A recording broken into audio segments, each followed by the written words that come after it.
Buenas noches y bienvenidos. Ahora Bolivia. Con todas las distinciones que se quieran hacer con el caso Repsol YPF en Argentina, la realidad es que otra vez nos han expropiado otra empresa. En esta ocasión ha sido Evo Morales, que decidió el martes, ayer, expropiar Red Eléctrica de España. Es verdad que en números quizá no tengan que ver las dos operaciones, porque Red Eléctrica tiene el 1,5% de su negocio en Bolivia. Pero en fin, políticamente sí que es un nuevo desafío a nuestro país y al gobierno de Rajoy. Se lo han tomado con bastante calma, dicen que efectivamente no tiene nada que ver, que esto realmente a quien perjudican es a los países que lo hacen, pero bueno, después comentaremos si realmente es un desafío, si las empresas españolas tienen que estar más nerviosas de los que estaban hace apenas unos días. Y bueno, pues la verdad es que Evo Morales ayer mismo, a la que expropiaba, luego se iba a inaugurar una planta de Repsol con la presencia del presidente de Repsol y del embajador de España en Bolivia. Es una planta que va a exportar gas a Argentina. Resulta todo un poquito de sainete, pero en fin, lo analizaremos después con nuestros catedráticos aquí hoy. El caso es que se ha abierto la veda, vendrán más, bueno, veremos. Hablaremos también de las manifestaciones de los sindicatos con el apoyo y presencia de destacados socialistas para protestar por las reformas del gobierno. Y nos preguntaremos si hay alternativas a la política de Rajoy. Se habla mucho de ello, pero la verdad es que nadie acaba de poner encima de la mesa nada que no suponga seguir gastando. Sin embargo, el paro sigue creciendo. Hoy hemos conocido los datos de Eurostat y los ciudadanos comienzan a desesperarse ante la falta de futuro en varios años. Enseguida vamos a entrar en el análisis. Antes, algunas cifras de la semana.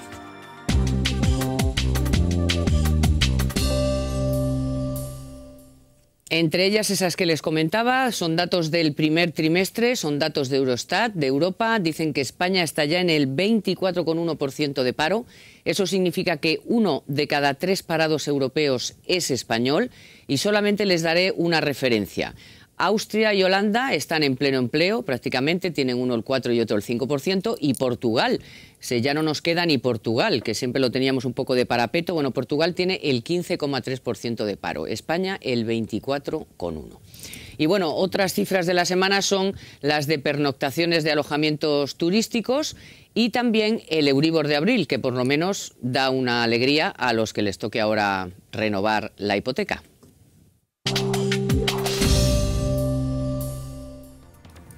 Las pernoctaciones en alojamientos turísticos extrahoteleros, como les decía, han mejorado. Son apartamentos, campings o alojamientos rurales que mantienen en marzo respecto al mismo mes del año anterior, que ya es una mejora.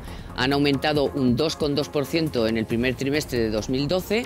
Según el INE, han subido un 6,5% las pernoctaciones de los residentes frente a una disminución de casi el 2% de las no residentes. El Euribor a 12 meses ha cerrado el mes de abril en el 1,368%. Es su tasa mensual más baja desde julio de 2010, con lo que por tercer mes consecutivo las cuotas de las hipotecas suscritas hace un año, que se revisen ahora en mayo, experimentarán descensos de algo más de 600 euros al año. 92 sesiones ininterrumpidas a la baja de este indicador, el principal para el cálculo de las hipotecas en España, que ha recortado en 1/10 en abril y más de 7 en el último año.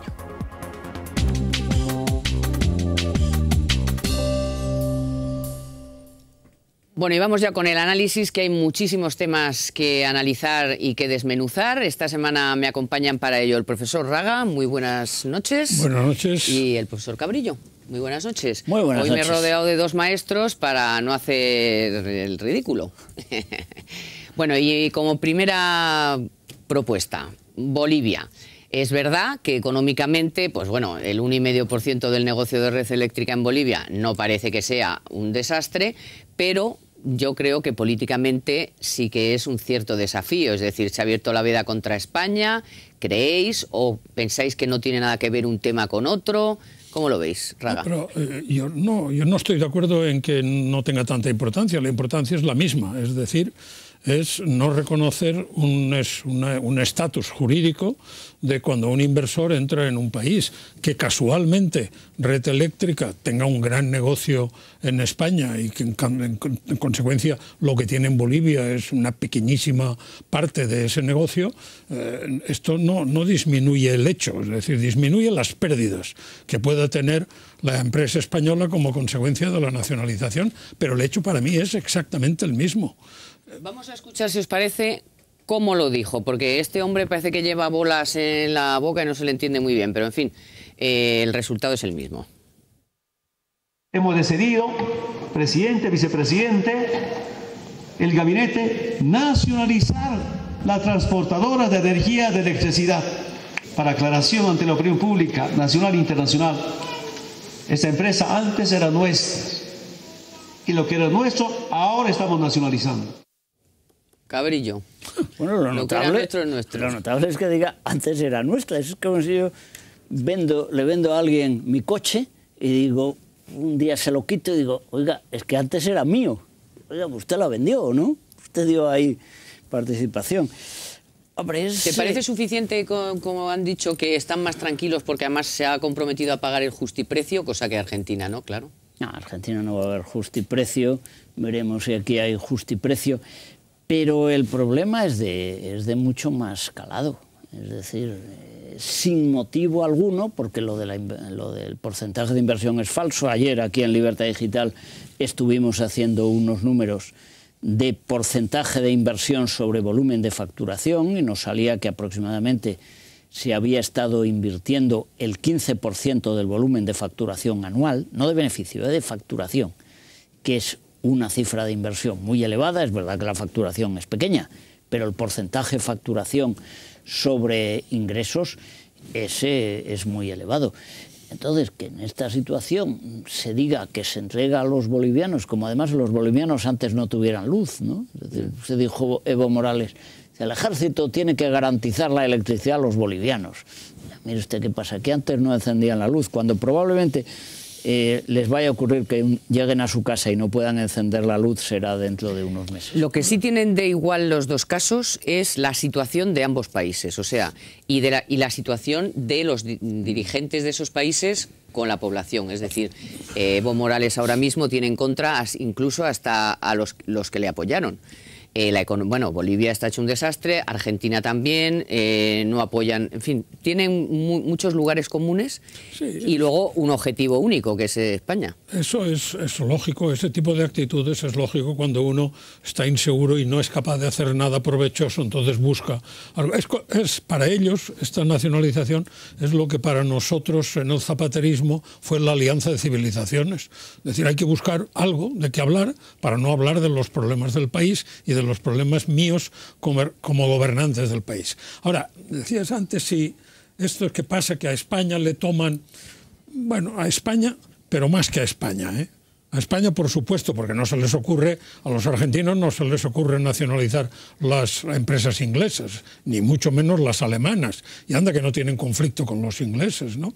Pero sí, España, pues quizá, España la ven en un momento con grandes dificultades, pero lo peor es que ven igual a Europa, porque si ellos pudieran suponer que la Unión Europea hiciera un bloque firme a los intereses españoles, en este caso tomándolos como propios, se lo habrían pensado 15 veces y no lo habrían hecho. Lo que pasa es que saben que Europa se acabará pronunciando, pues como ya lo ha hecho, como lo hizo ya con Argentina y lo ha repetido ahora, el mismo texto, se acabará pronunciando pues con gestos de buena voluntad, ¿no? Ya, bueno, pero nada más, repulsas y para usted de contar. Ayer escuché que España, que quizá lo que nos pasa en España, digo, porque para diferenciar, la persona que hablaba, para diferenciar lo que es Bolivia de lo que ha pasado en Argentina, que quizá en España, como tenemos experiencia corta de tener multinacionales y tal, pero que esto que nos ha ocurrido a nosotros, que nos lo estamos tomando muy a la tremenda, vamos, esto a Italia, Francia, Alemania, vamos, que no nos enteramos porque les pagarán o no les pagarán, o reclamarán o no reclamarán, pero que, vamos, que no es un extraordinario que estos países estén expropiando empresas y andando por ahí dando golpes. La historia... Que no nos hiciéramos la historia de de nacionalizaciones en Latinoamérica es muy antigua. Claro. Yo creo que habría que irse probablemente a los años 20, a la Revolución de México, cuando se expropia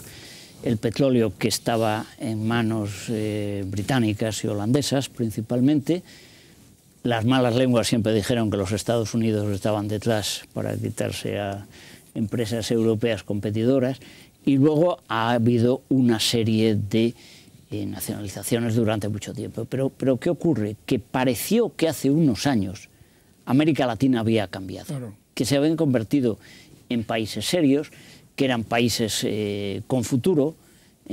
Esto llevó a que hubiera muchísima inversión extranjera, y mucha gente pensaba que estas historias lamentables se habían terminado. Y ahora lo que estamos viendo es que hay países más serios y países menos serios, porque el caso tanto el caso de Argentina como el de Bolivia pues es lamentable. Es decir, bueno, pues ahora esto se me ocurre y digo que era mío y yo me quedo con ello. Bueno, de momento parece que el gobierno no está muy intranquilo. El gobierno ha dicho que es peor para los bolivianos, para los argentinos, y que bueno, que tampoco... Sí, pero aunque sea peor para los bolivianos y para los argentinos, el expropiado también tiene algo que decir. Claro, cuidado, sí, no se puede olvidar. Es un atentado al derecho. La observación es esa, es un atentado al derecho de propiedad. Entonces, si hay países que no respeten el derecho de propiedad, declárense sí universalmente para que se sepa qué hay que hacer o qué no hay que hacer con esos países. Es decir, claro, y reclamar, que a nadie se le ocurre ir por allí, ¿no? Y reclamar y, bueno, y un justiprecio, y que el resto de nuestras empresas pues se santigüe todas las mañanas, porque no se sabe lo que podría pasar. Bueno, vamos a hablar de otro asunto. Hoy ha estado Esperanza Aguirre en la cadena SER, a propósito, bueno, de muchos temas, pero les vamos a mostrar lo que ha dicho sobre las movilizaciones sindicales que tuvieron lugar ayer 1 de mayo. Escuchen a Esperanza Aguirre. No salen ya ni los liberados. ¿Cómo que no salen ni los liberados? Cuente los que había ayer. Pues había unos cuantos. Los liberados. Pues había unos cuantos. No. Vamos, que se lo digo yo, que no, tengo yo también muchos liberados, mal, pero ya por eso no tiene usted más que ver los que había. Porque si no hay piquetes, si no hay coacción, pues no hay movilización. O los sindicatos cambian, o yo personalmente les auguro, ya lo dije, también les molestó mucho, que caerán como el muro de Berlín. Ellos están muy anticuados, creo yo. En el siglo XXI no podemos ir a las algaradas callejeras y a la quema de contenedores. Sí, si queremos proyectar la imagen a la griega. Bueno, lo tiene, yo creo que está bastante claro. Los sindicatos que tenemos ahora mismo no están nada más que en eso, salir a la calle, y tiene toda la razón. O sea, ¿dónde están? Hoy se preguntaba a un periódico en internet, ¿dónde están los 5.600.000 parados? O sea, porque no están en la calle. Lo que están luego es en la manifestación de los sindicatos, no. No, claro, lo que quieren es soluciones, ¿no? A ver, yo lo único que no estoy de acuerdo con la presidenta, me parece muy bien y muy bien la declaración, pero es que les augura un derrumbe. No, están derrumbados. O sea, el sindicalismo español está en las cloacas, o sea, en lo más profundo de la crisis. Lo que pasa es que les sostenemos con el presupuesto y por eso siguen viviendo. Pero si no, no existirían. De esto es de lo que hay que ser consciente, que estamos pagando todos los españoles a esos sindicatos para que organicen manifestaciones y conflictos. Y esto hay que decirlo así de claro. Bueno, a los sindicatos, con la ayuda inestimable en esta ocasión del Partido Socialista, que estaban allí, vamos, sí, menos Rubalcaba, estaban exministros de trabajo. También los que cobran con el presupuesto del Estado. En la manifestación había, como suele decirse, 4 y el cabo, a pesar del Partido Socialista, lo cual para el Partido Socialista tampoco es un éxito. Pero lo que decía don José antes, el gobierno como gran cosa dijo, vamos a reducir el 20% de las asignaciones a patronales y sindicatos. Oiga, ¿por qué el 20%? ¿Por qué hay que 100%. Seguir manteniendo el 80%? Quite usted el 50% del primer año y dígale que el año que viene no hay un duro y que se financien de sus cuotas. Y se acabó. Y modifique usted el tema de los liberados, porque una de las cosas más sensatas que hizo la presidenta de la comunidad fue cambiar el sistema de liberados, que era un escándalo. Simplemente se limitó a acogerse a la ley. Y aún así, ya con eso, con acogerse a la ley, entró a trabajar un montón de gente que llevaban años sin aparecer por el puesto de trabajo. Bueno, vamos a escuchar también a Toso y a Méndez en esas manifestaciones del 1 de mayo, como les digo, en las que ahora parecen preocupadísimos por el trabajo, por el empleo, por los parados y por la legislatura que nos espera perdida para el empleo, no por la anterior, sino por la que venga. El 1 de mayo del año 2012 es un 1 de mayo contra la destrucción de empleo, a favor de otras alternativas distintas, de políticas que generen empleo, y diciendo que este 1 de mayo está en contra de la destrucción de empleo, inmediatamente hay que decir que está, por lo tanto, en contra de la reforma laboral, que es la que está provocando esta brutal destrucción de empleo, y en contra de las políticas de ajuste que están deteriorando servicios públicos fundamentales en nuestro país. Rebeldía pacífica, firme, democrática, contra un atentado a los servicios públicos, al empleo, a los derechos sociales y laborales de nuestro país, que nos llevan por el camino del empobrecimiento. La reforma laboral está haciendo estragos. La encuesta de población activa es harto elocuente, junto con la caída de la actividad económica provocada por la dinámica de ajustes, por las políticas de austeridad diseñadas en la Unión Europea, pero aplicadas hasta la extenuación de nuestra economía por el gobierno en España, ya ha dado como resultado que las expectativas del señor Rajoy, del presidente del gobierno, en relación con la evolución del empleo se han visto claramente superadas en negativo, que van desvelando viernes a viernes o a golpe de conocimiento parcial de los planes de las comunidades autónomas en esta dinámica enloquecida de ajustes que deprime la economía y está provocando estragos también en el modelo social en nuestro país. Bueno, antes de una pausita les voy a dejar con estas agudas reflexiones a los profesores para que sigan buscando argumentos, pero antes les voy a proponer que disfruten de la tranquilidad con el plan creciente de la Caixa. El plan creciente es un novedoso plan de pensiones garantizado que permite que sus ahorros vayan hacia arriba, pero nunca hacia abajo. Su innovador sistema de inversión hace que cada aportación realizada tenga su propio valor consolidado el 1 de junio de 2016, siendo este el valor más alto que consiga el plan cada día 1 de mes desde la fecha de pago de cada aportación y hasta el vencimiento. Sus ahorros siempre irán hacia arriba, ya que como mínimo al vencimiento recuperará el 100% del importe que haya aportado. Y además se beneficiará de una importante reducción fiscal en la declaración de la renta, de hasta un 52% de ahorro.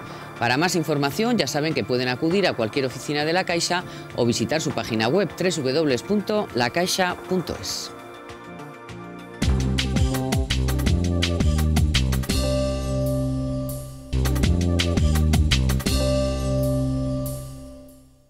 Los malos empresarios son aquellos que descalifican a sus propios trabajadores, los han puesto en la picota europea, acusándolos, criminalizándolos. Todos los que estáis aquí, que sois amigos, amigas del movimiento sindical, que tenéis con nosotros relación y que nos perdonáis los errores que podamos cometer. Han empezado descalificando el movimiento sindical, pero la pieza a cobrar no es el movimiento sindical, son los derechos laborales y sociales y la dignidad del trabajo. No es el final el 1 de mayo. Saldremos a las calles, aunque les moleste, y por eso, con más razón, hasta que este estado de cosas cambie en nuestro país. No es cierto que no haya alternativas distintas para enfrentar esta fase tan aguda de la crisis económica y sus efectos. Es que la crisis es la oportunidad que estaban esperando para producir esta involución radical en el cuadro de derechos, en el cuadro de garantías. En fin, es un discurso del que, bueno, pues ya hemos anticipado que, y hasta la propia presidenta de la Comunidad de Madrid, pues que es bastante casposo, sinceramente. De hecho, Toso dijo que iban a seguir manifestándose en mayo, en junio y luego ya después de las vacaciones. No vaya a ser que luego ya después de las vacaciones, que julio y agosto hace todo mucho tiene calor. un límite. Julio y agosto hace mucho calor. Bueno, pero yo no quería ya más enredar con los sindicatos, sino en la posibilidad o en la verdad de que haya una alternativa a lo que el gobierno está haciendo. Es decir, aquí estamos todo el día oyendo hablar de hay que hacer otra cosa, las medidas de ajuste no nos llevan a la ruina, no sé, pero nadie pone encima de la mesa realmente algo coherente que no sea, claro, seguir tirando el dinero, que eso es muy fácil. El empleo no podrá generarse, no podrá crecer el empleo hasta tanto no aflore la totalidad del paro encubierto que sigue teniendo la economía. Entonces, eso es tan evidente que lo único que estamos... Este paro no es atribuible a las medidas de Rajoy. Otra cosa es que sea más fácil conocer el paro o más difícil. Pero este es un paro que estaba endémico en la economía española gracias a las medidas del socialismo y del franquismo, vamos, porque esto en definitiva no hicieron más que prolongar la vida del franquismo en materia laboral. En consecuencia, en estos momentos, en el momento que se apliquen correctamente las medidas en el sector público en todas las comunidades, naturalmente que crecerá el desempleo, perdón, naturalmente que crecerá, porque es un desempleo que existe, solo que pagamos salario en vez de pagar subsidio o prestación. Y se le llama salario al que se le paga a un señor cuya eficiencia en el trabajo es cero porque no tiene nada que hacer.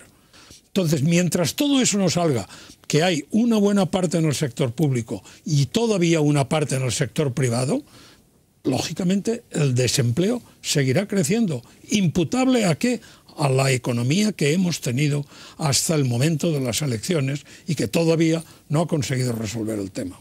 Bueno, sin ir más lejos, nuestro sector, el de los medios de comunicación, es el segundo después de la construcción donde más se ha destruido empleo y donde más queda por destruir. No, todavía este sector todavía necesita, y lo sabemos bien. Pero bueno, bien, ¿tú crees que hay alternativa ajustes o no a lo que se está haciendo? ¿Que se puede hacer alguna otra cosa en paralelo? Vamos ¿O a que ver, primero hay que estabilizar? Hay dos modelos, ¿no? Uno decir, olvídese de estabilizar y lance usted un programa de gasto como han hecho los norteamericanos, y otro, mientras no estabilicemos no aclaramos las cosas. Pero claro, es que la base de la economía española no tiene nada que ver con la de la economía norteamericana. Es decir, la economía norteamericana tiene un problema coyuntural, irá mejor o peor. La economía española lo que tiene es un problema de base, con un sector público que el país no se puede permitir. Es lo que decía don José, que tienen que salir más. Claro, en estos momentos sobran varios cientos de miles de empleos públicos. Claro. Pero sobran, literalmente, y no, entre otras cosas, porque si comparamos los que había hace unos años y los que hay ahora, usted me dirá de qué es lo que están haando. Y todo esto hay que sanearlo. En los países socialistas el paro era cero. Muy claro, había 5 tíos en el ascensor para subirte. Claro, yo siempre cuento la anécdota de cuando uno cruzaba la frontera en un tren, que me ha pasado un par de veces, y subían efectivamente 5 tipos, uno miraba el pasaporte, otro llevaba el sello, otro llevaba una especie de soporte para poner el sello, otro llevaba el tampón y otro lo supervisaba. Claro, así yo elimino el paro. Pero esto es absolutamente disparatado. Mientras no nos hagamos idea de que en este país sobran empleados públicos en todas las administraciones, no solo en la autonómica, también en la central y en los ayuntamientos. Y esto significa pasar unos años saneando la economía. Mientras, si no se sanea la economía, podremos tener un relanzamiento a corto plazo enormemente incierto que nos puede llevar otra vez al desastre. Es verdad que se puede hacer ya una política de relanzamiento, pero me parece mucho más sensato aprovechar la ocasión para sanear e intentar crecer después, porque si no saneamos ahora, no vamos a sanear nunca. Y además es que si no saneamos no nos van a financiar o nos van a financiar muy caro. Como se suele decir, la pura cuenta de la vieja. Cuando hemos hablado de los momentos de recesión que hemos tenido en los últimos 5 años, ¿De qué recesión hemos estado hablando? Del 0,5, del 0,8 del Producto Interior Bruto, ¿no? Disminución. ¿Cuánto ha disminuido el empleo o cuánto ha aumentado el desempleo? Dice, pues 3.600.000 empleados han dejado de prestar. Y sin 3.600.000 prácticamente seguimos produciendo lo mismo. Pregunta que uno se hace, ¿qué hacían esos 3.600.000 cuando sin ellos prácticamente la nación produce lo mismo que producía antes?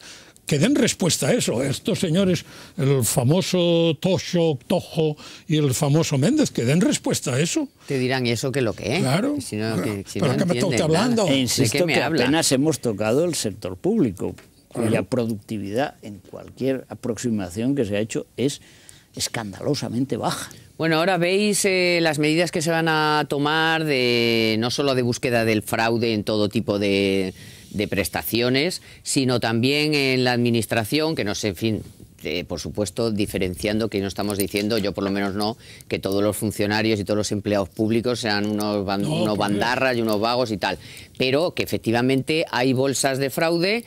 Y bueno, pues ahí está esa reforma de que en los 90 primeros días de baja pues no van a cobrar el 100% del sueldo. Es que es elemental. Es que es elemental. Va a haber qué pocas enfermedades hay. Bueno, en la Comunidad de Madrid ya 2.000 y pico personas sanaron de ipso Es que eso facto. tenemos que tener. Si no ir a trabajar implica una penalidad cero, entonces hace falta ser muy voluntariosos. Incluso dirán que somos viciosos los que vamos. No, mire, en otra época habrían canonizado a más de uno, porque sanar a tanta gente con un simple decreto legislativo verdaderamente parece milagroso. Claro, es un milagro, es un milagro. No, bueno, no decimos que los funcionarios no trabajan. El profesor Cabrillo es funcionario, yo lo he sido durante muchos años, ahora vivo en la contemplación de la jubilación, pero por lo tanto no estamos diciendo que los... Ahora, que el sector público tiene un germen de ineficiencia que la gesta el propio sector público, eso está clarísimo. El sector público necesita empresario para que esas cosas no ocurran. Sí, el problema no son las personas. No. El problema es que es un sistema de incentivos perverso. Es decir, esta distinción radical entre el empleado público y el empleado privado se acabó. Tienen que acabarse. Y hay muchos países ya que lo están eliminando. Uno puede aceptar que determinados cargos sean inamovibles, un juez pues inamovible, un inspector de Hacienda, pero es una parte ínfima de la administración. Un administrativo que trabaje para la administración pública no debería ser inamovible nunca, no debería tener un tratamiento distinto que el de un administrativo que trabaja en esta empresa o en cualquier otra empresa. Pero es que en la administración tiene que saber que eso tiene, desgraciadamente el ser humano necesita que le pongas algo que le evite hacerlo, o sea, por voluntad propia no lo vas a hacer, tiene que tener una penalización como lo tiene la empresa privada. Mira, en la empresa privada, desde que ha llegado la crisis, no se ha puesto malo aquí, vamos, o bien un incentivo no consolidable, es decir, un incentivo que se percibe en la medida en que se mantenga el rendimiento alto, pero que si mañana el rendimiento disminuye, desaparece el incentivo, o bien una penalidad, o ambas cosas combinadas según los aspectos. Que sepa que, en fin, que el no ir a trabajar, claro, pues cuesta.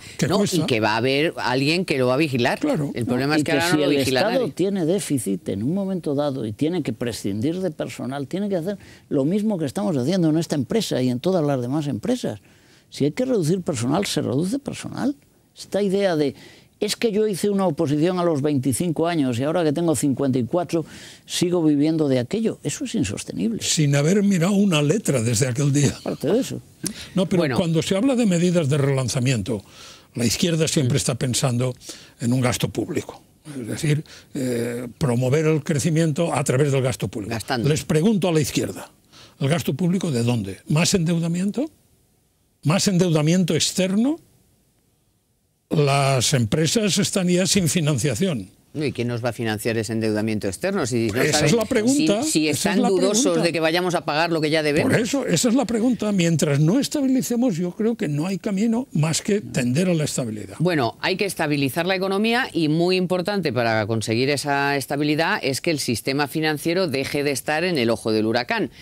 Hoy ha habido reunión del Ecofin, se ha hablado mucho del sector bancario y en España se vuelve a hablar y con fuerza de la posibilidad de, pues viene un banco malo, o que los bancos aparten aparta este Cali de mí, de todo lo que tiene que ver con el ladrillo, de a ver cómo se hace eso. Bueno, De Guindos lo ha intentado explicar de esta manera. España no tiene ninguna intención de acudir ni al EFSF ni a ningún otro tipo de instancia de cara a la recapitalización de los bancos. El proceso nuestro está en marcha, que es un proceso de saneamiento. En los próximos días yo creo que vamos a ver operaciones adicionales desde el punto de vista tanto de lo que son pues fusiones y adquisiciones o proceso de consolidación del sector bancario, como esfuerzos adicionales por parte de las entidades desde el punto de vista de la reestructuración y el saneamiento de las mismas. Bueno, pues es que es la reforma de nunca acabar, ¿no? Siempre va a haber más, siempre va a haber más, pero no acaba de rematarse. Es que no se quiso hacer. Yo siempre digo, si en este país se hubiera empezado la reforma del sistema financiero en 2008, hoy estaríamos en otra situación. Claro. Pero es que recuerden nuestros espectadores, en 2008 teníamos el sistema financiero mejor del mundo. Claro, si usted miente, nos envidiaba a todo el mundo. Y luego que ha estado comprando deuda pública. Mientras estás comprando deuda pública con el dinero que te da el Banco Central Europeo al 1%, pues no das crédito, que es lo que tienes que hacer. O sea, han sido un poco esclavos y ha habido ahí entre los gobiernos y la banca siempre un... Bueno, primero el gobierno tiende a proteger a la banca, quiérase o no, pues... porque que la banca se tambalee, pues genera problemas adicionales, etcétera, etcétera. Bien.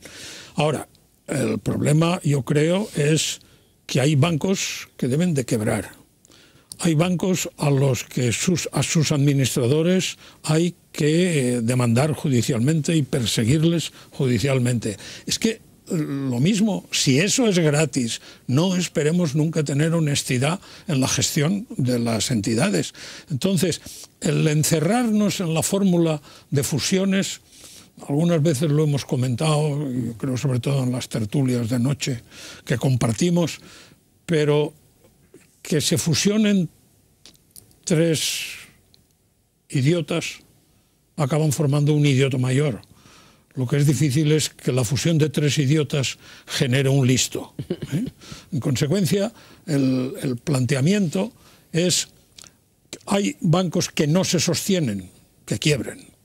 Se garantizan los depósitos, no los movimientos especulativos de dinero dentro del banco, que los ha habido y muchos. Entonces, se garantizan los depósitos. Y si alguien quiere comprar la cartera de clientes, pues que salga a subasta lo único que se puede vender, que es la cartera de clientes en la medida en que esté saneada. Bueno, la realidad es que los mercados no nos dejan en paz, que no se lo creen, han rebajado la calificación de la deuda de España, de 11 bancos españoles, nos amenazan, bueno, nos han puesto precio, han dicho que el rescate de España costaría 500.000 millones. Bueno, pues la verdad es que llevamos una semana, la bolsa, bueno, su peor abril en muchos años y por supuesto la peor bolsa del mundo. En esta primera parte del 2012 es el comportamiento peor del mundo. Aún así, ha venido por aquí el ministro de Economía alemán, oiga, y ha dicho esto. Y al igual que todos los socios, no solo estoy impresionado por las medidas tomadas en España, sino creemos que son las medidas correctas y nos fiamos también de nuestra cooperación mutua. Bueno, pues si están tan impresionados y tal, ¿por qué siguen zurrándole a España? Muy condicionado. Usted imagínese que llega el señor Schäuble y dice: me ha desilusionado lo que ha hecho el gobierno español, esto está muy mal. Bueno, el país está hundido. Hombre, pero en 2 horas, no en 24, en 2 horas está hundido. Entonces, pues este señor, ante una situación tan mala, pues está intentando echar una mano dentro de lo que puede. Él no se lo cree, los mercados tampoco, pero todo el mundo acepta que no puede salir a decir lo contrario. Por eso, o sea, los mercados no se lo creen. No, aparte que los mercados desde luego funcionan. Hablamos de los mercados son 5 operadores, cuidado. Tampoco son más. Hablamos de los mercados como si fuera la mano invisible de Adam Smith, y las manos son muy visibles. Son los 5 que manejan el mundo financiero en el universo. Ahora, a mí lo que dice Schäuble me parece coherente, es decir, me gustan las medidas. Eso no quiere decir que las medidas ya hayan producido efecto. Ahora, que son unas medidas valientes, prueba de eso es lo que dicen la gente de la oposición, están sin parar de oponerse a las medidas. ¿Por qué? Porque son medidas valientes que tienden a un fin, sacrificando corrupciones anteriores al sistema. Y por lo tanto, en ese sentido, cuando alguien contempla la acción de un gobernante que se juega su crédito a través de medidas que no son en absoluto populares, parece lógico el planteamiento del señor Schäuble, decir, pues sí, efectivamente, son medidas valientes, lo único que le falta decir es, hay que esperar que produzcan efecto. 30 segundos te dejo. Sí, para que comente eso de Schäuble. No, el problema es simplemente que hay que ser consciente que no van a producir efecto mañana ni pasado. Es decir, este año es un año perdido, ya lo sabemos, pero cuidado, por ejemplo, el tema de la reforma laboral, estas bobadas que hemos oído a los sindicatos de la reforma laboral produce paro, esto parece una idiotez descomunal. Lo que hay que decir es que si vamos a generar empleo en algún momento, será porque se ha hecho la reforma laboral antes. Es decir, ahora tenemos que hacer la reforma y cuando la economía se empiece a relanzar, entonces creará empleo. Pero es que si no hacemos la reforma laboral, tampoco creará empleo después. Bueno, pues aquí lo tenemos que dejar. Profesor Raga, profesor Cabrillo, muchísimas gracias. Muchas gracias. Y muchísimas gracias a todos ustedes una semana más por estar con nosotros y les espero el próximo miércoles aquí en Libertad Digital Televisión.